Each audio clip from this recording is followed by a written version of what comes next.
Hello दोस्तों, कैसे हो आप सब। उम्मीद करता हूँ बेहद स्वस्थ होंगे, मस्त होंगे। आज का जो हमारा वीडियो सेक्शन होगा that is called polarity in halogen derivatives. तो हैलोजन डेरिवेटिव्स की पोलैरिटी को आप किस तरीके से डिटरमिन कर सकते हैं।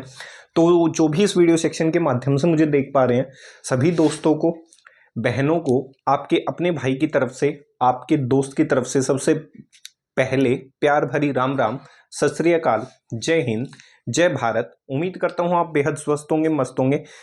तो अपने वीडियो सेक्शन को शुरू करने से पहले आपको 4 लाइनें पेश कर देता हूं, ध्यान से सुनना है। वो 4 लाइनें क्या कहती हैं, ध्यान से सुनना है।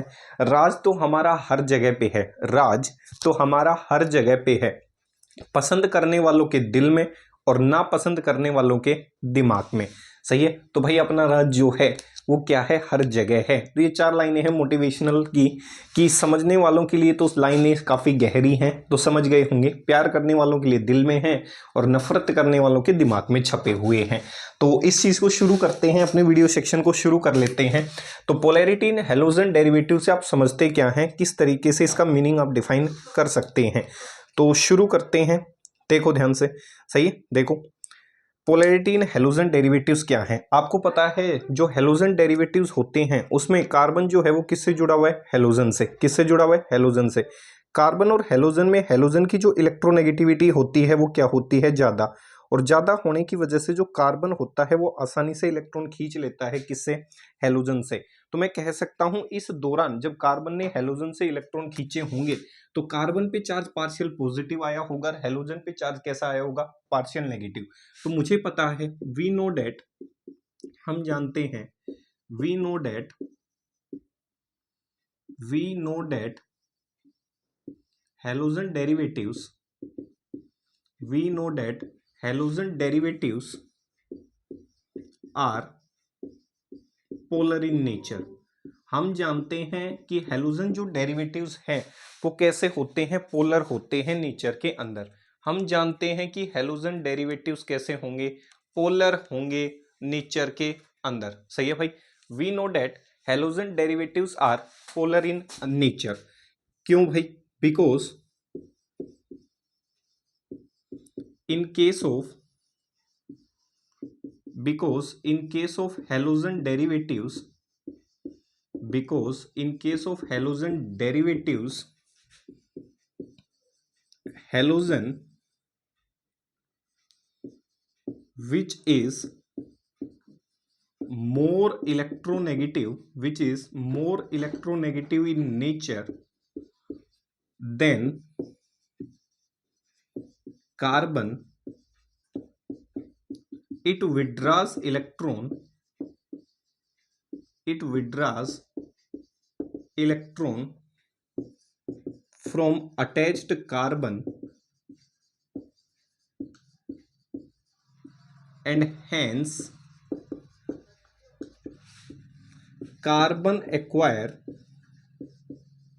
and hence carbon acquires partial positive charge, acquires partial positive charge over it, and halogen acquires negative charge over it. Tension मत लो, ये जो कहानी मैंने लिखी है इसको मैं विस्तार पूर्वक आपको समझा देता हूं कि इस कहानी से मेरा कहने का तात्पर्य क्या है। तो इस कहानी से मैंने कहा कि जो हैलोजन डेरिवेटिव हैं वो नेचर में पोलर होते हैं। अब समझो कहा क्या, कहा ये कि हैलोजन जो हैं वो क्या होंगे, ये स्ट्रक्चर ड्रॉ करनी है भाई इस स्टेटमेंट के नीचे। ये आपके हैलोजन डेरिवेटिव्स हैं, क्या हैं, हैलोजन डेरिवेटिव्स। और मैंने कहा हैलोजन डेरिवेटिव्स पोलर होते हैं नेचर के अंदर। तो कैसे कहा, वो ऐसे कहा भाई, आपका जो हैलोजन होता है इसकी इलेक्ट्रोनेगेटिविटी क्या होती है, ज़्यादा, और कार्बन जो है इसकी इलेक्ट्रोनेगेटिविटी क्या है, कम। तो कार्बन की इलेक्ट्रोनेगेटिविटी हैलोजन से कम होने की वजह से कार्बन से इलेक्ट्रॉन खींच लेगा कौन, हैलोजन। तो इसका मतलब कह सकता हूं जैसे ही ये इलेक्ट्रॉन खींचना शुरू करेगा तो जो शेयर पेयर कभी बीच में हुआ करती थी, ऐसा डायग्राम दिखा देता हूं, एक रफ डायग्राम समझो। मान लेता हूं किसी समय शेयर पेयर इनके बीच में हुआ करती थी। अब हैलोजन की इलेक्ट्रोनेगेटिविटी क्या है, ज्यादा, और इसकी कार्बन की इलेक्ट्रोनेगेटिविटी क्या है, कम। इलेक्ट्रोनेगेटिविटी मतलब इलेक्ट्रॉन को खींचने की जो ताकत है वो। अगर कार्बन की ताकत क्या है, कम है, हेलोजन की ताकत ज्यादा है इलेक्ट्रॉन को खींचने की, तो हेलोजन इलेक्ट्रॉन खींच ले जाएगा और खींचने की वजह से कार्बन पे चार्ज कैसा आ जाएगा, पार्शियल पॉजिटिव। इसका मतलब कह सकता हूं ये शेयर पेयर जो है वो किसकी तरफ खिसक गई होगी, हेलोजन। और जैसे ही खिसकी होगी तो कार्बन के पास इलेक्ट्रॉन की कमी हो गई, हेलोजन के पास इलेक्ट्रॉन की अधिकता हो गई, तो कार्बन तो पार्शियल पॉजिटिव हो गया और हेलोजन कैसा हो गया, पार्शियल नेगेटिव। और जिसके पास पार्शियल चार्जेस आ जाएं, पार्शियल पॉजिटिव और नेगेटिव, तो कह सकता हूं उस पर क्या डेवलप हो गई, पोलैरिटी, डाइपोल्स जनरेट हो गए। एक पॉजिटिव पोल क्रिएट हो गया और एक कैसा पोल क्रिएट हो गया, नेगेटिव पोल क्या हो चुका है, क्रिएट।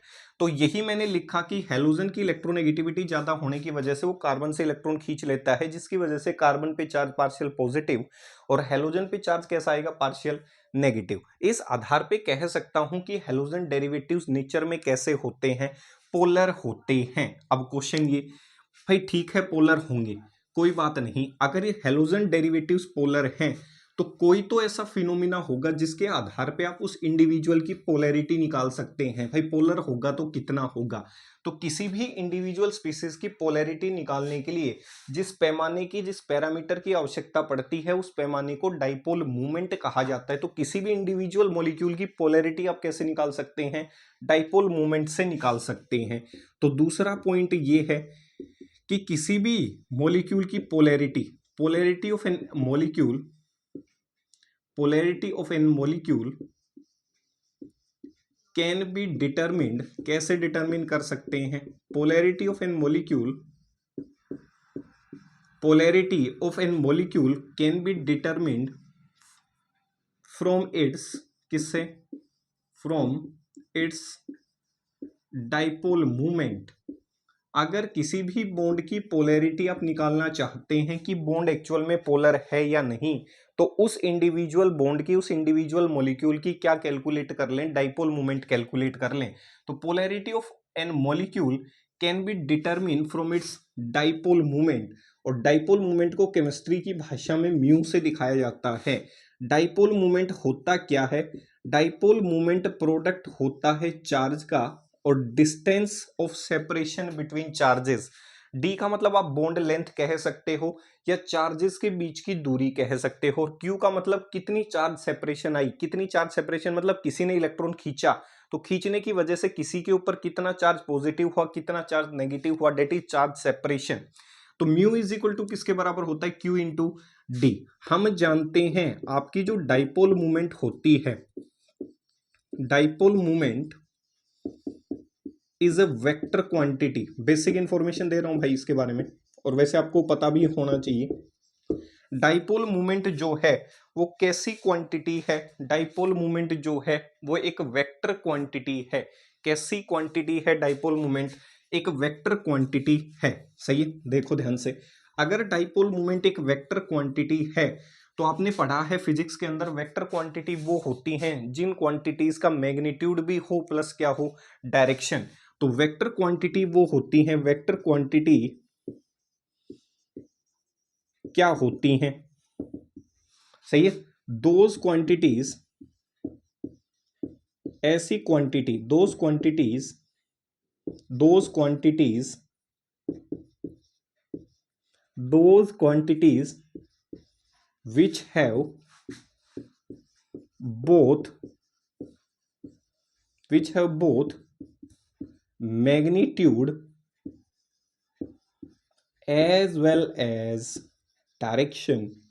ऐसी क्वांटिटीज जिसके पास मैग्नीट्यूड भी हो और क्या हो, दिशा भी हो, डायरेक्शन भी हो, तो उस चीज को आप क्या कह सकते हो, वेक्टर क्वांटिटी कह सकते हो। डाइपोल मोमेंट क्या है, एक वेक्टर क्वांटिटी है।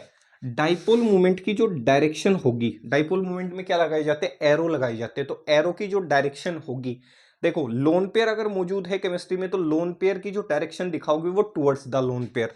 लोन पेयर अगर मौजूद है, एलपी का मतलब लोन पेयर, 11th क्लास में सिखा दिए जाते हैं ये। अगर लोन पेयर मौजूद है तो डाइपोल मूवमेंट की डायरेक्शन किसकी तरफ होगी, टुवर्ड्स द लोन पेयर। मतलब एरो जो लगाओगे वो लोन पेयर की दिशा में ही लगाते हुए नजर आओगे। सही है। दूसरी, दूसरी बात यह है कि डायरेक्शन जो है डाइपोल की, direction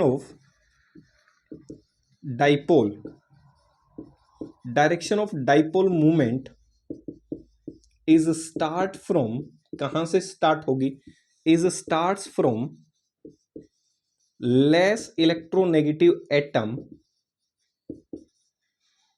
to ends towards more electronegative atom. सही है। जब भी उसकी डायरेक्शन दिखाएं तो अगर लोन पेयर मौजूद है तो लोन पेयर की जो दिशा है वो तो किस तरफ मौजूद होगी, लोन पेयर की डायरेक्शन जो है वो डाइपोल की लोन पेयर की दिशा की तरफ। अगर आपकी कोई दूसरी स्पीसीज मौजूद है लोन पेयर के अलावा, मान लेता हूं इलेक्ट्रोनेगेटिव एटम जुड़े हुए हैं, बॉन्ड पेयर मौजूद हैं, तो अगर उसके अंदर आपको डाइपोल की डायरेक्शन दिखानी पड़ी तो डाइपोल जो है उसकी डायरेक्शन ऑफ डाइपोल मूवमेंट कहां से कहां स्टार्ट होगी लेस इलेक्ट्रोनेगेटिव एटम से, और किसकी तरफ खत्म हो जाएगी, मोर इलेक्ट्रोनेगेटिव एटम की तरफ। लेस इलेक्ट्रोनेगेटिव एटम को जुगाड़ के रूप में क्या कह सकता हूं, एक ऐसी स्पीसीज जिसकी डायरेक्शन कहां से शुरू हो, पॉजिटिव से, और किसकी तरफ खत्म हो जाए, नेगेटिव। भाई जुगाड़ कहता है कि पॉजिटिव से तो शुरू हो और नेगेटिव पे क्या हो जाए, खत्म। पॉजिटिव मतलब जिसकी इलेक्ट्रोनेगेटिविटी कम हो उस पे चार्ज कैसा, पॉजिटिव, और जिसकी इलेक्ट्रोनेगेटिविटी ज्यादा होगी उसके ऊपर चार्ज कैसा होगा, नेगेटिव। तो पॉजिटिव दिशा से शुरू हो और नेगेटिव दिशा पे जाकर खत्म हो जाए, उस चीज को आप आसानी से क्या कर सकते हो, डाइपोल मूवमेंट कह सकते हो, उसकी कैलकुलेट कर सकते हो। सही है। तो डायरेक्शन का जो मैग्नीट्यूड होगा, मैग्नीट्यूड ऑफ डायरेक्शन, ध्यान रखना है, मैग्नीट्यूड लिखना भाई इधर, मैग्नीट्यूड जो होगा डायरेक्शन का, मैग्नीट्यूड ऑफ डायरेक्शन, सही है, डाइपोल मूवमेंट नहीं, magnitude of direction is start from less electronegative atom two ends toward more electronegative atom. तो उसका जो मैग्नीट्यूड होगा वो लेस इलेक्ट्रोनेगेटिव एटम से शुरू होकर किस पे खत्म हो जाएगा, मोर इलेक्ट्रोनेगेटिव एटम की तरफ। क्या कहा वो समझो। देखो क्या कह रहा हूं मैं, छोटी सी बात समझाता हूं। जैसे उदाहरण के लिए रेफरेंस का एक उदाहरण ले लेता हूं, फॉर एग्जांपल, उसका इससे कोई लेना देना नहीं है, सिर्फ एग्जांपल से समझा रहा हूं डाइपोल मूवमेंट का मीनिंग। मान लेता हूं CO2 है, CO2 आपने पढ़ी है, लीनियर होती है, सही है। अब देखो कार्बन और ऑक्सीजन में इलेक्ट्रोनेगेटिविटी किसकी ज्यादा होती है, किसकी, ऑक्सीजन की। ऑक्सीजन की इलेक्ट्रोनेगेटिविटी ज्यादा है। अब मैं इसकी मैग्नीट्यूड या डायरेक्शन देखना चाहता हूं कि किस दिशा में होगा, तो ये तो लेस इलेक्ट्रोनेगेटिव हो गया, और ये कैसा हो गया, मोर इलेक्ट्रोनेगेटिव। हमेशा जो एरो की डायरेक्शन होगी वो कैसे चलेगी, less electronegative to more electronegative. मतलब आपकी जो पूंछ होगी तो वो तो लेस इलेक्ट्रोनेगेटिव की तरफ, हेड जो होगा वो मोर इलेक्ट्रोनेगेटिव, और लेस इलेक्ट्रोनेगेटिव मतलब उस पर चार्ज कैसा होगा, पार्शियल पॉजिटिव, और इस पे चार्ज कैसा होगा, नेगेटिव। ये भी एरो की दिशा कैसे होगी, पॉजिटिव टू नेगेटिव, मतलब लेस इलेक्ट्रोनेगेटिव से मोर इलेक्ट्रोनेगेटिव एटम की तरफ पहुंचती हुई क्या आएगी, वो नजर आएगी। सही है। तो ये था बेसिक इंट्रोडक्शन डाइपोल मूवमेंट के बारे में। अब चलते हैं क्वेश्चन के ऊपर। CO2 तो सिर्फ आपको समझाना था ताकि आपको चीजें क्या हो जाए, क्लियर हो जाए। सही है। अब चलते हैं डाइपोल मूवमेंट के क्वेश्चंस पे कि डाइपोल मूवमेंट के क्वेश्चन आएंगे कैसे। देखो ध्यान से, सबसे पहले डाइपोल मूवमेंट का क्वेश्चन आता है केस नंबर फर्स्ट। अगर अल्काइल ग्रुप सेम हो, फॉर सेम अल्काइल ग्रुप, अगर अल्काइल ग्रुप कैसा है, सेम, कैसा है भाई, सेम अल्काइल ग्रुप। देखो अगर अल्काइल ग्रुप सेम है तो क्वेश्चन आएगा बाबा ये CH3F, fluoromethane, chloromethane, bromomethane, brother, the most important question. सही है बाबू, इसको भूलने का नहीं बाबू। सही है। क्लोरोमीथेन, फ्लोरोमीथेन, ब्रोमो, और इन चीजों को क्या रखना है, ध्यान रखना है कि किस तरीके से ये क्वेश्चन बनते हुए नजर आएंगे। सही है। तो आपको इन चीजों का क्या रखना है, ध्यान रखना है। उम्मीद करता हूं आप पहचान लेंगे इन चीजों को। सही है। कई बार पीछे जाना इसलिए पड़ रहा है भाई, बार बार ये ब्लर कर जाता है, इसकी समस्या अभी तक खत्म नहीं हुई है। सही है। इसको तंग करने में बड़ा मजा आता है। सही है। तो देखने का, देखो ध्यान से, इतनी चीज क्लियर हुई। फ्लोरोमीथेन, क्लोरोमीथेन, ब्रोमोमीथेन, और क्या है, आयोडोमीथेन है। तो यहां तक चीजें क्या हो गई होंगी, क्लियर हो गई होंगी। सही है। देखो अब क्वेश्चन ये है कि डाइपोल मोमेंट दो चीजों का प्रोडक्ट है, क्यू का प्रोडक्ट है और डी का प्रोडक्ट है। चार्ज सेपरेशन का प्रोडक्ट है, डी क्या है, distance of separation between charges या बोन लेंथ का। तो क्वेश्चन समझो, इसका मैं सब केस फर्स्ट बना देता हूं। क्यों? क्योंकि इसको दो केसेस में पढ़ा जाता है। पहला क्वेश्चन पढ़ा जाता है, देखो डाइपोल मोमेंट अगर मैं पढ़ना चाहूं तो देखो फ्लोरीन, क्लोरीन, ब्रोमीन, आयोडीन, ऊपर से नीचे की तरफ चलता हूं तो साइज बढ़ती है, डाउन द ग्रुप साइज बढ़ती है। साइज बढ़ने से इलेक्ट्रोनेगेटिविटी घटती है। छोटी क्लासेस में सीखा होगा electronegativity is inversely proportional to size. तो डाउन द ग्रुप साइज बढ़ेगी तो इलेक्ट्रोनेगेटिविटी घटती हुई नजर आएगी।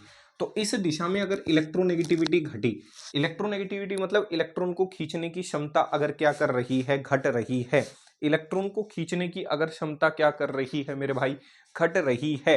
तो इसका मतलब वो इलेक्ट्रॉन कम से कम खींच पाएगा उससे। अब कम से कम खींचेगा तो कार्बन पे पार्शियल पॉजिटिव चार्ज कम से कम आएगा। भाई फ्लोरीन ज्यादा खींचेगा, ज्यादा खींचने से कार्बन पे चार्ज क्या आएगा, ज्यादा।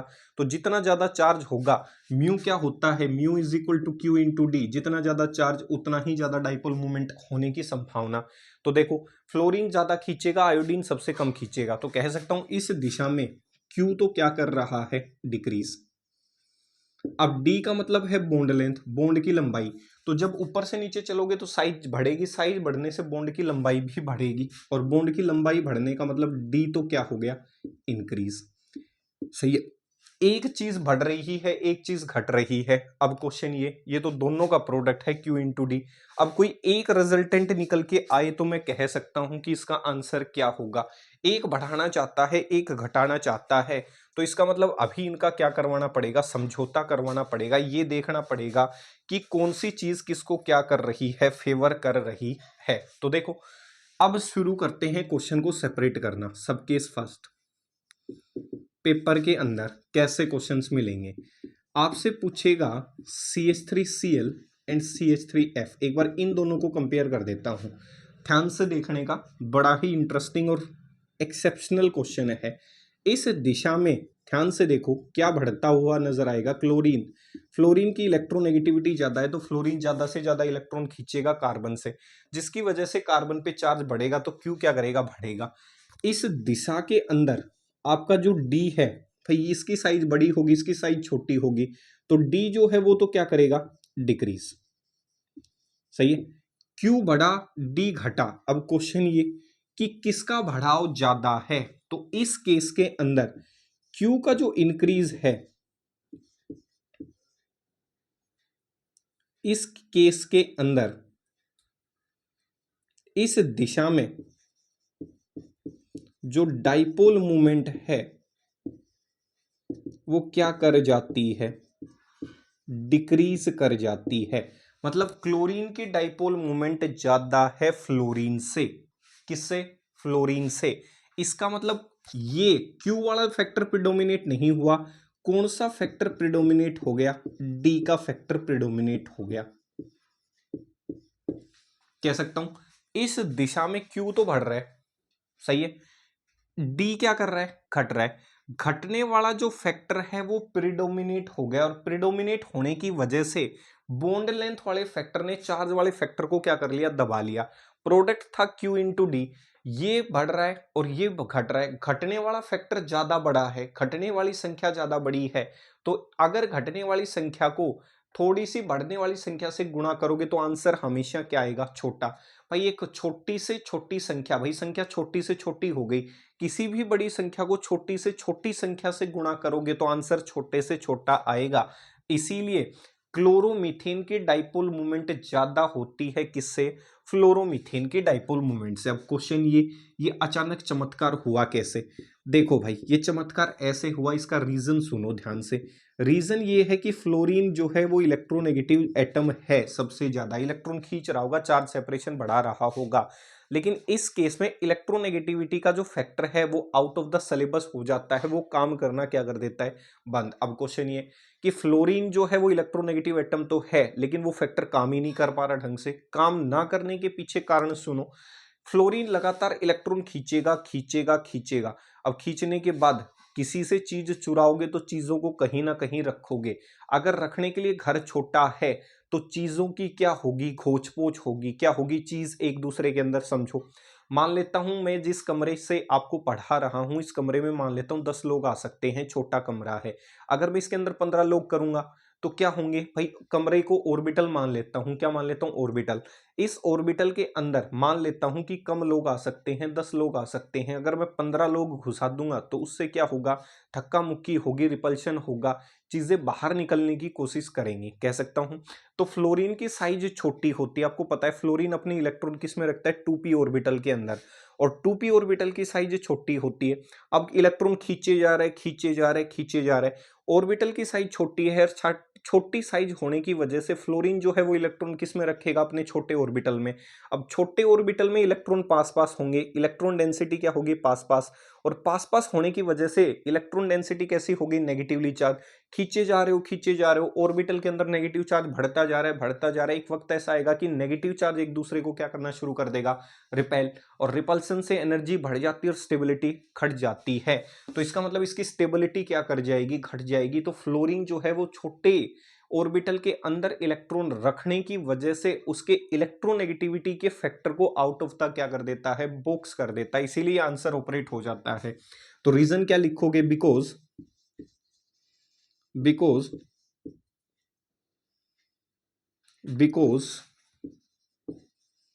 Magnitude of negative charge, because magnitude of negative charge present on fluorine is much more, and it accommodate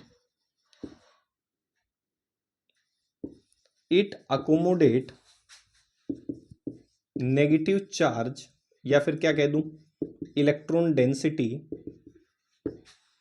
in its small 2p orbital.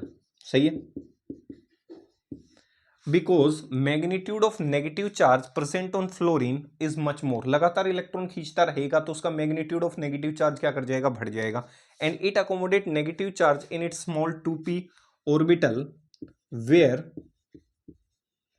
Maximum repulsion take place. जहां पे रिपल्शन क्या होगा, ज्यादा से ज्यादा, maximum repulsion take place due to small size 2p orbital.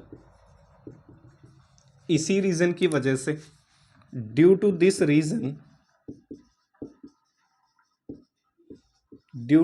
Reason the electronegativity factor of fluorine is outweighed. बाहर मान लिया जाता है, ऑपरेट नहीं कर पाता, इज आउटवेटेड। सही है भाई, फ्लोरीन की साइज छोटी है और साइज छोटी होने की वजह से फ्लोरीन जो है वो इलेक्ट्रॉन 2p ऑर्बिटल के अंदर रखता हुआ नजर आएगा।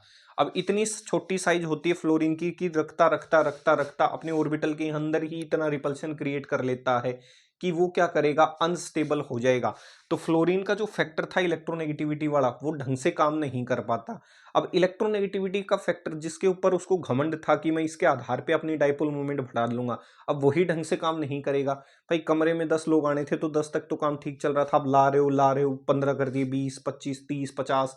अब लास्ट में एक समय ऐसा आएगा कि वही लोग एक दूसरे को धक्का मारना शुरू कर देंगे कि तू भी निकल, तू भी निकल।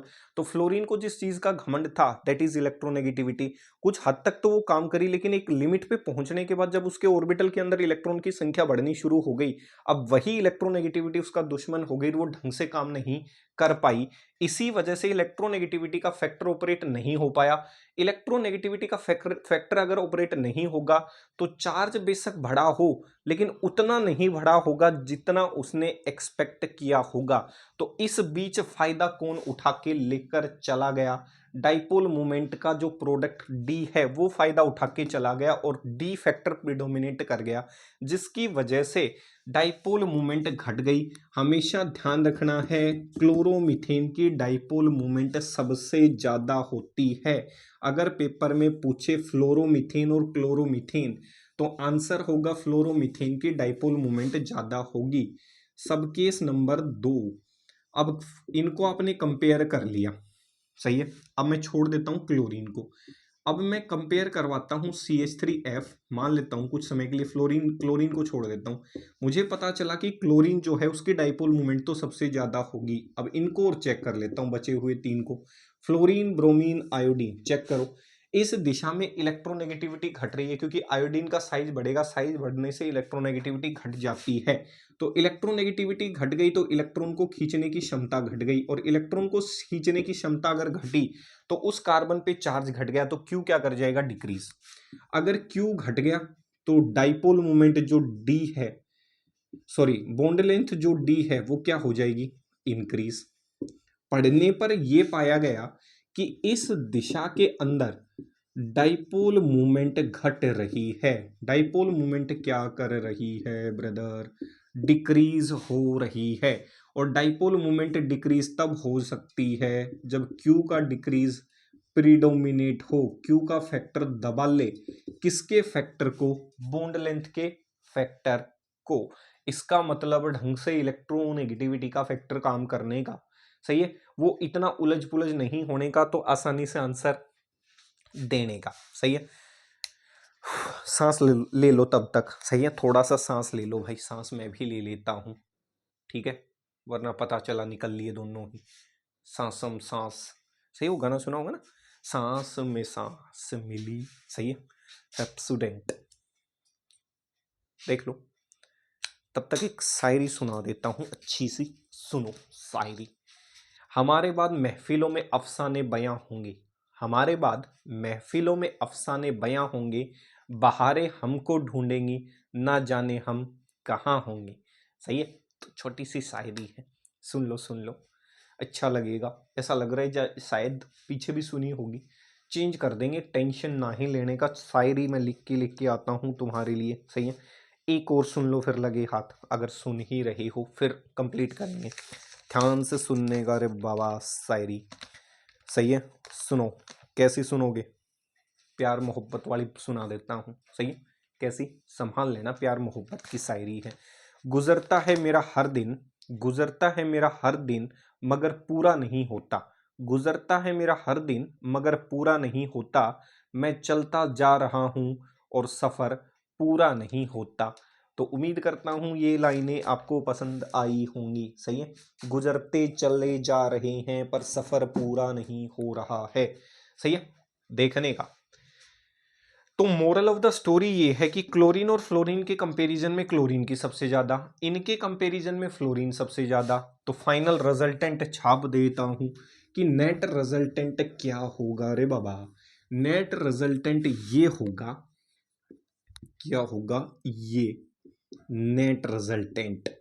कोई पूछे तो ये चिपका डालने का रे, जब अल्काइल ग्रुप सेम होने का। फ्लोरीन एंड क्लोरीन में क्लोरीन ज़्यादा रे बाबा, उसके बाद बाबा फ्लोरीन, सही है, उसके बाद रे ब्रोमीन, और उसके बाद आयोडीन। दिखा देता हूँ, खुशी मिलेगी तुम्हें।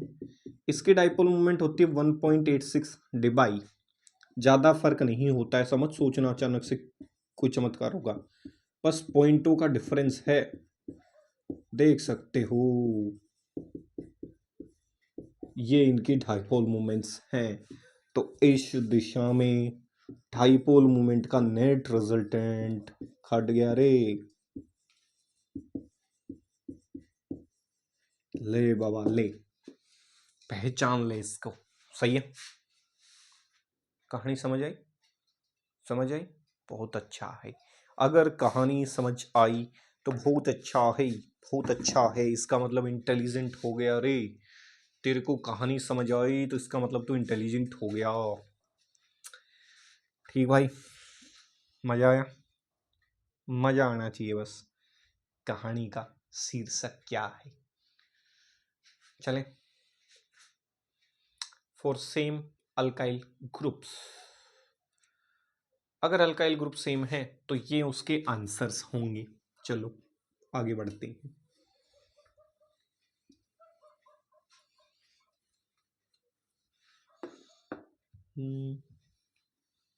सही, अल्कोहल फिनोल चैप्टर करेंगे फिर, जब ये चैप्टर पूरा हो जाएगा, काफ़ी वक्त लगेगा, काफ़ी वक्त लगेगा। वो गाना सुना होगा ना, हाथ वो शराब पीते पीते जिसके हाथ कांपते हों, ये ना ये समझो वो यार का सताया हुआ है। तब वो गाना सुनाऊंगा अल्कोहल फिनोल चैप्टर में, जब सुनेंगे। सही है। तो अब इस समय तो ये सुन लो। सही है। लिखते लिखते जिसके हाथ कांपते हों, ये समझो वो अल्काइल और एराइल हैलाइड का सताया हुआ है। सही है। तो अल्काइल और एराइल हैलाइड सता रही हैं, इसका मतलब बाबा आंसर अब निकलने शुरू हो जाएंगे अगर सता रहे हैं तो। इसके बाद दूसरा क्वेश्चन कंपेयर करवा लेता है कई बार। सही है। Comparison of polarity. कंपेरिजन किसके बीच में? Between alkyl halide and aryl halide. बाकी के जो कंपैरिजन है डाइपोल मोमेंट के, वो अगले सेक्शन में डालेंगे। CH(X3) वाला, CH2(X2), CX4 वाला, जैसे X में हेलोजन ले लेते हो ना, क्लोरीन अलग अलग। तो फिलहाल करते हैं between alkyl halide and aryl halide. इसके डाइपोल मोमेंट के ऊपर क्वेश्चन आ जाता है। तो ये RX है और ये है रे बाबा ऐसा ऐसा एराइल हैलाइड।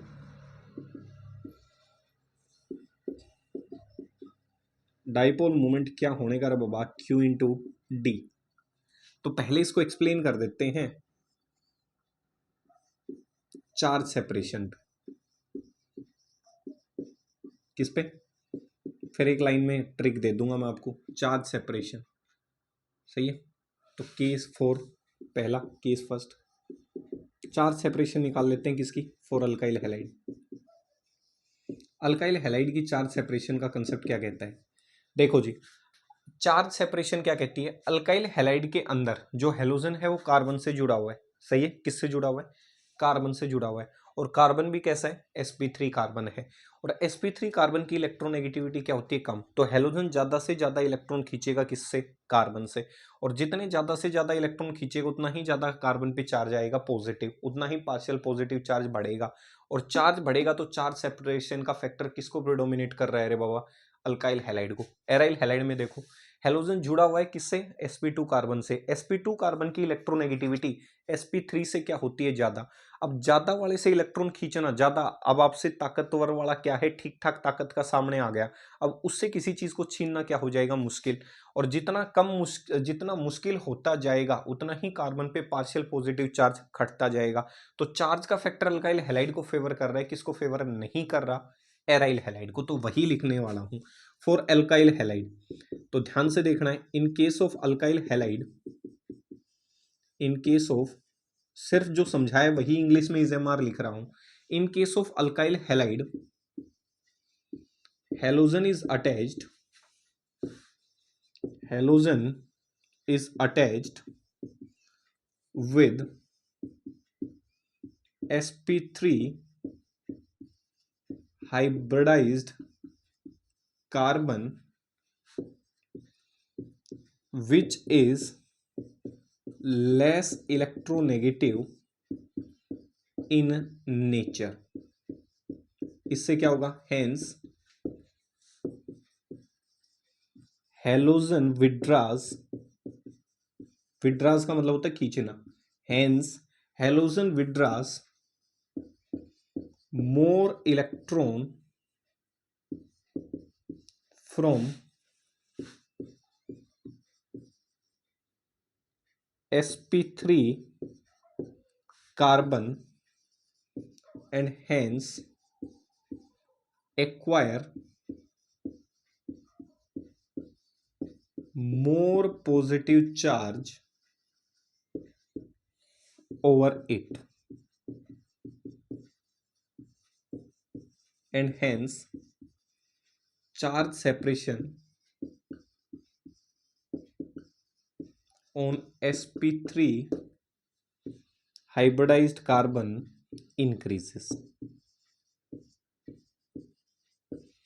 सही है। sp3 हाइब्रिडाइज कार्बन की इलेक्ट्रोनेगेटिविटी कम थी, इसीलिए हेलोजन उससे दबा के इलेक्ट्रॉन खींचेगा, और जितने ज्यादा हेलोजन उस sp3 हाइब्रिडाइज कार्बन से खींचेगा उतना ही आप कह सकते हो उस कार्बन पे पार्शियल पॉजिटिव चार्ज बढ़ता हुआ नजर आएगा।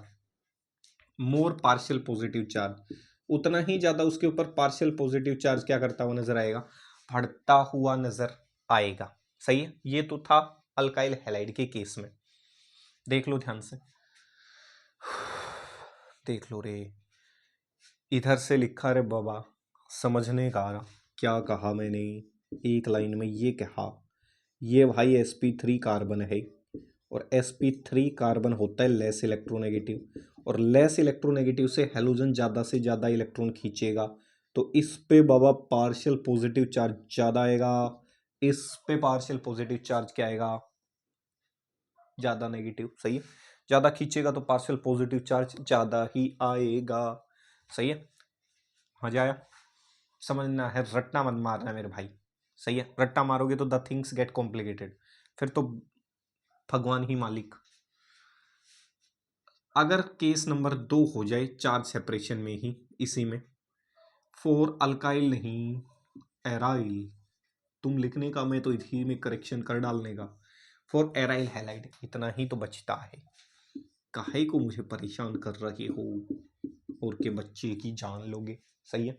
बच्चे की जान थोड़ी लोगे। देखो, इन केस ऑफ, तुम लिखने का, मैं इधर ही करेक्शन कर डालने का, इन case of aryl halide, halogen is attached with sp2 hybridised carbon.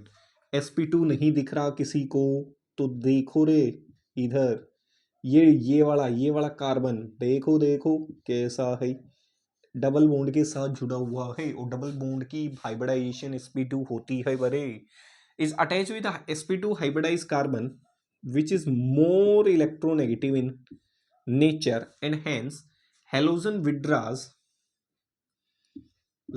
less electron from sp2 hybridized carbon, and hence acquire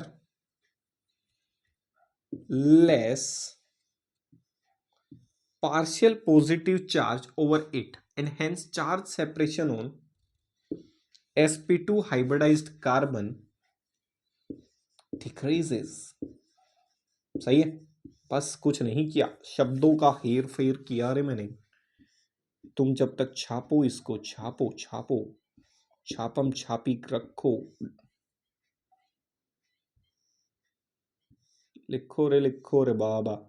अब देखो, हेलोजन इससे इलेक्ट्रॉन खींचेगा, लेकिन ये कार्बन कैसा, sp2, और sp2 की इलेक्ट्रोनेगेटिविटी ज़्यादा, और इससे इलेक्ट्रॉन खींचना हो जाएगा रे बाबा मुश्किल, और जितना इलेक्ट्रॉन इससे कम खींचेगा इसका पार्शियल पॉजिटिव चार्ज उतना ही क्या हो जाएगा, कम।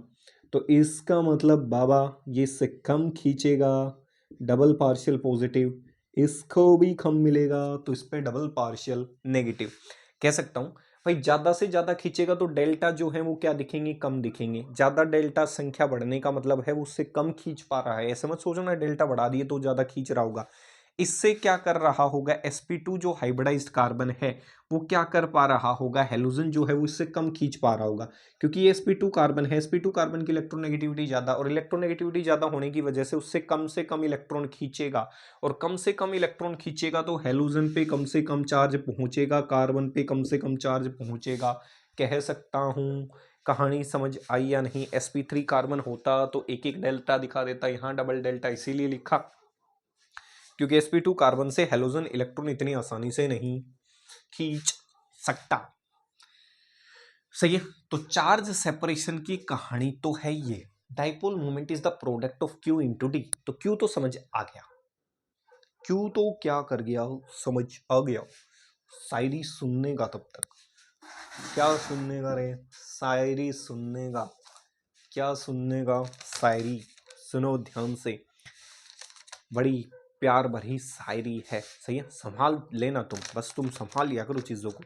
तुम्हारे शहर का मौसम बड़ा सुहाना लगे, तुम्हारे शहर का मौसम बड़ा सुहाना लगे, मैं एक शाम चुरा लूं अगर बुरा ना लगे, और तुम्हारे बस में अगर हो तो भूल जाना मुझे, तुम्हें भुलाने भुलाने में शायद मुझे जमाना लगे। तो ध्यान से सुना क्या? सही है। कई कहते हैं हम तुम्हें भुला देंगे, ऐसे कैसे भुला दोगे तुम मुझे भुलाने में तुम्हें क्या लगेगा? जमाना। सुनो सुनो फिर से। तुम्हारे शहर का मौसम बड़ा सुहाना लगे, मैं एक शाम चुरा लूं अगर बुरा ना लगे, और तुम्हारे बस में अगर हो तो भूल जाना मुझे, तुम्हें भुलाना मैं तुम्हें भुलाने में शायद मुझे जमाना लगे। सही है, कर लोगे? कर लेना फिर। सही है, फिर सुनोगे? सुन लो। तुम्हारे शहर का मौसम बड़ा सुहाना लगे, मैं एक शाम चुरा लूं अगर बुरा ना लगे, और तुम्हारे बस में अगर हो तो भूल जाना मुझे, तुम्हें भुलाने में शायद मुझे जमाना लगे। सही है, मुझे नहीं भूल पाओगे तुम। सही है, मुझे भुलाने में क्या लगेगा? जमाना लगेगा। जमाना ऐसे थोड़ी भूल जाओगे। सही है, चार्ज सेपरेशन समझ आया? अब चलते हैं। ठीक भाई, चार्ज सेपरेशन का कंसेप्ट पूरा हो गया, क्यू का कंसेप्ट पूरा हो गया। अब बचा किसका? किसका? डी का। डी का बच गया। डी का देखो, डी को कहा जाता है दूसरा, डी को कहा जाता है बॉन्ड लेंथ। क्या कहने का रे बाबा? बॉन्ड लेंथ या डिस्टेंस ऑफ सेपरेशन, या distance of separation between charges. Distance of separation between charges किससे दिखाते हैं रे बाबा? डी से। Distance of separation between charges दूसरा आप ऐसे एक्सप्लेन कर सकते हो। क्यू एक्सप्लेन कर दिया। क्यू का फैक्टर जो है वो अल्काइल हैलाइड को फेवर कर रहा है, किसको फेवर नहीं कर रहा? एराइल हैलाइड को। तो इसको भी दो केसेस में कर लेते हैं फॉर अल्काइल हैलाइड। देखो, डी का मतलब हो गया उसकी बॉन्ड लेंथ, बॉन्ड की लंबाई। आपको पता है जो आपका अल्काइल हैलाइड है उसमें कौन सा ऑर्बिटल यूज किया जाएगा? sp3 hybrid orbital. क्यों? क्योंकि कार्बन कैसा है? sp3 हाइब्रिडाइज्ड है। तो sp3 हाइब्रिडाइज्ड जो कार्बन है वो हेलोजन के साथ बॉन्ड बनाने के लिए भी कौन सा ऑर्बिटल यूज करेगा? sp3। और sp3 हाइब्रिड ऑर्बिटल की साइज बड़ी होती है तो बॉन्ड की लंबाई क्या मिलेगी? ज्यादा मिलेगी। क्या मिलेगी? ज्यादा। इसका मतलब अल्काइल हैलाइड का जो बॉन्ड लेंथ का फैक्टर है वो ज्यादा निकल के आ रहा है। एराइल हैलाइड में देखो, एराइल हैलाइड में जो कार्बन है वो sp2 हाइब्रिडाइज्ड है, और sp2 हाइब्रिडाइज्ड ऑर्बिटल हेलोजन के साथ जब बॉन्ड बनाएगा भाई, जब इसके साथ जुड़ेगा तो ऑर्बिटल भी कौन सा यूज करेगा? sp2। और sp2 ऑर्बिटल की साइज sp3 ऑर्बिटल से छोटी होती है तो इसकी बॉन्ड लेंथ क्या निकलेगी? कम। इसका चार्ज भी कम निकला, इसकी डी भी कम निकली, तो इसकी डाइपोल मोमेंट भी क्या आएगी? फाइनली कम ही आएगी। तो इन केस ऑफ अल्काइल हैलाइड, ध्यान से लिखने का, इन case of alkyl halide, in case of alkyl halide, in case of alkyl halide sp3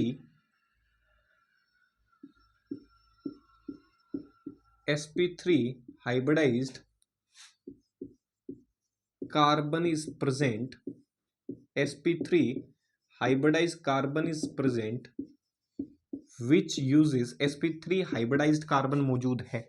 तो sp3 हाइब्रिडाइज आपका जो कार्बन है वो ऑर्बिटल भी कौन सा यूज करेगा? sp3। In case of alkyl halide sp3 hybridised carbon is present which uses its sp3 which uses its sp3 hybrid orbital for forming or making bond with halogen. सही है, इतनी चीज क्लियर हो गई। sp3 हाइब्रिड कार्बन मौजूद है, ये लो कौन सा कार्बन है? sp3। sp3 हाइब्रिडाइज्ड कार्बन है, sp3 हाइब्रिडाइज्ड कार्बन ऑर्बिटल भी कौन सा यूज करेगा? sp3 orbital. इसको थोड़ा सा बड़ा दिखा दो ताकि आगे देखने में दिक्कत ना हो। कौन सा ऑर्बिटल यूज करेगा? sp3 orbital, hybridised orbital. sp3 carbon है तो ऑर्बिटल भी कौन सा यूज करेगा? sp3 हाइब्रिडाइज्ड ऑर्बिटल यूज करेगा। किसके साथ? जब उसको बॉन्ड बनाना है, किसके साथ? हेलोजन के साथ। किसके साथ? हेलोजन के साथ। तो ये हो गया हेलोजन और ये हो गया sp3 हाइब्रिड कार्बन का sp3 हाइब्रिड ऑर्बिटल। तो जब भी हेलोजन के साथ वो बॉन्ड बनाने के लिए पहुंचेगा तो अपना sp3 हाइब्रिड ऑर्बिटल यूज करेगा ताकि वो हेलोजन के साथ क्या कर सके, बॉन्ड बना सके। सही है। अब एराइल हैलाइड पहुंचेगा, कौन पहुंचेगा, एराइल हैलाइड। सही है, कौन पहुंचेगा, एराइल हैलाइड पहुंचेगा। ये कहानी समझ आई, ये डायग्राम्स बड़े इंपॉर्टेंट हैं, ये मत भूल जाना। एराइल हैलाइड के केस में in for aryl halide, resultant last में लिखेंगे दोनों के मिला के। In case of aryl halide, सही है, in case of aryl halide sp2 hybridized carbon is present which uses its sp2 hybrid orbital for forming or making bond with halogen atom। सही है। तो एराइल हैलाइड के अंदर जो carbon मौजूद होगा, ऐसे दिखा दूं इसको, देखो ऐसे दिखा सकता हूं क्योंकि एराइल हैलाइड में जो कार्बन है वो डबल बॉन्ड के साथ जुड़ा हुआ है। ऐसे ये वाला जो कार्बन है ये कौन सा है, sp2। और sp2 हाइब्रिडाइज्ड जो कार्बन है वो अपने साथ ऑर्बिटल भी कौन सा यूज करेगा, हेलोजन के साथ बॉन्ड बनाने में sp2 ही यूज करेगा। तो इसका चित्रण ऐसा होगा, sp2 हाइब्रिड ऑर्बिटल की देखो, sp3 हाइब्रिड ऑर्बिटल की मैंने डायग्राम में साइज बड़ी बनाई थी, और sp2 हाइब्रिड ऑर्बिटल की जो साइज है वो sp3 हाइब्रिड ऑर्बिटल से क्या मिलेगी, छोटी। तो ये ऑर्बिटल भी कौन सा है, sp2 हाइब्रिडाइज्ड ऑर्बिटल है। और sp2 hybridised carbon sp2 hybridised orbital use करेगा। और यहां से क्या देखने को मिला, फ्रॉम दीज ऑब्जर्वेशंस, इन ऑब्जर्वेशन से हमने क्या पाया, from these observations we conclude that, हमने ये पाया, we conclude that size of sp3, size of sp3 hybridized orbital is large or bigger than the size of sp2 hybridized orbital, कह सकता हूं। तो sp3 जो हाइब्रिडाइज्ड कार्बन है उसका जो sp3 हाइब्रिडाइज्ड ऑर्बिटल है उसकी बात जो है वो क्या है, वो ये है कि size of sp3 hybridised orbital की जो साइज है वो बड़ी होती है या लार्ज होती है या बड़ी होती है, किसकी बजाय, sp2 hybridised orbital of aryl halide. सही है। तो इसका मतलब मैं क्या कह सकता हूं, sp3 हाइब्रिडाइज्ड ऑर्बिटल जो अल्काइल हैलाइड है उसकी साइज बड़ी आएगी। तो साइज बड़ी होने का मतलब बॉन्ड लेंथ भी क्या आएगी, ज्यादा। तो यहां से मैं क्या कंक्लूड कर सकता हूं, यहां से मैं एक छोटी सी चीज कंक्लूड कर सकता हूं। So from this observation we conclude that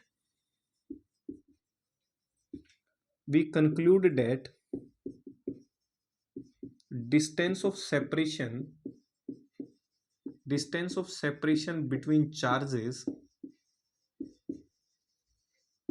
और बॉन्ड लेंथ, दो नाम दिए थे, और बॉन्ड लेंथ जिसे हमने डी कहा था। So from this observation we conclude that distance of separation between charges और bond length of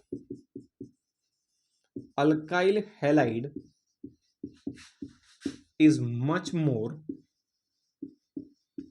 as compared to aryl halide. ये बात है। sp3 हाइब्रिडाइज्ड कार्बन से इलेक्ट्रॉन खींचने भी आसान है, तो ज्यादा से ज्यादा चार्ज सेपरेशन किस पे पहुंच रही थी, अल्काइल हैलाइड पे। अब बॉन्ड लेंथ का भी फैक्टर उसी को फेवर कर रहा है क्योंकि sp3 हाइब्रिडाइज्ड ऑर्बिटल की साइज भी बड़ी होती है। तो साइज जितनी ज्यादा बड़ी होगी तो बॉन्ड बनाने के लिए हेलोजन आएगा, और जितना ज्यादा sp3 हाइब्रिड ऑर्बिटल की साइज बड़ी होगी उतना ही लंबा क्या बनेगा, उतनी ही लंबी बॉन्ड की बॉन्ड लेंथ निकल कर आएगी। तो उतनी ही ज्यादा उसकी distance of separation of charges होगी, मतलब उतनी ही ज्यादा चार्जेस की दूरी क्या होगी, उससे ज्यादा होगी, चार्जेस दूर दूर मौजूद होंगे, या फिर उसकी बॉन्ड लेंथ क्या होगी, ज्यादा। तो फाइनली क्या कह सकता हूं, अगर एक लाइन में कहना चाहूं तो एक लाइन में ये कह सकता हूं, ये कार्बन है sp3 और ये कार्बन है sp2, इस पे पार्शियल पॉजिटिव चार्ज है, इस पे पार्शियल नेगेटिव, इस पे पार्शियल डबल पॉजिटिव, इस पे पार्शियल डबल नेगेटिव, क्योंकि खींचेगा जितना कम उतना ही इसको क्या मिलेगा, कम। तो इस दिशा में आप देख सकते हो, इस दिशा में Q क्या कर रहा है, डिक्रीज। क्यों? क्योंकि इलेक्ट्रोनेगेटिविटी इस दिशा में बढ़ रही है। sp2 हाइब्रिडाइज्ड कार्बन से हेलोजन को इलेक्ट्रॉन खींचना मुश्किल हो रहा है तो Q घटेगा। sp2 हाइब्रिडाइज्ड ऑर्बिटल की साइज भी छोटी होती है, तो साइज छोटी होने का मतलब D, और D का मतलब उसकी बॉन्ड लेंथ, वो भी क्या करेगी, डिक्रीज। Q भी डिक्रीज, D भी डिक्रीज, तो म्यू क्या होता है, dipole moment Q into D, दोनों ही घट रहे हैं, तो म्यू भी क्या करेगा, डिक्रीज। म्यू को ही क्या कहा जाता है, डाइपोल मोमेंट कहा जाता है। तो डाइपोल मोमेंट भी क्या करेगी, डिक्रीज। कोई पूछे अल्काइल और एराइल हैलाइड में किसकी डाइपोल मोमेंट ज्यादा, रे बाबा, किसकी ज्यादा, अल्काइल हैलाइड की डाइपोल मोमेंट हमेशा ज्यादा मिलेगी, किससे, एराइल हैलाइड से। तो उम्मीद करता हूं यहां तक ये सेक्शन क्लियर हो गया होगा, सही है। मिलेंगे फिर अगले वीडियो सेक्शन में, सही है। तब तक के लिए आपसे इजाजत चाहूंगा, एक शायरी के साथ छोड़ जाता हूं, ध्यान से सुनना है, सही है, ध्यान से सुनने का। देखो क्या कहा, वो प्यार करता है, ध्यान से सुनना है, वो प्यार करता है पर दिखाता नहीं है, वो प्यार करता है पर दिखाता नहीं है, मोहब्बत के किस्से सुनाता नहीं है। तो उम्मीद करता हूँ ये लाइनें पसंद आई होंगी।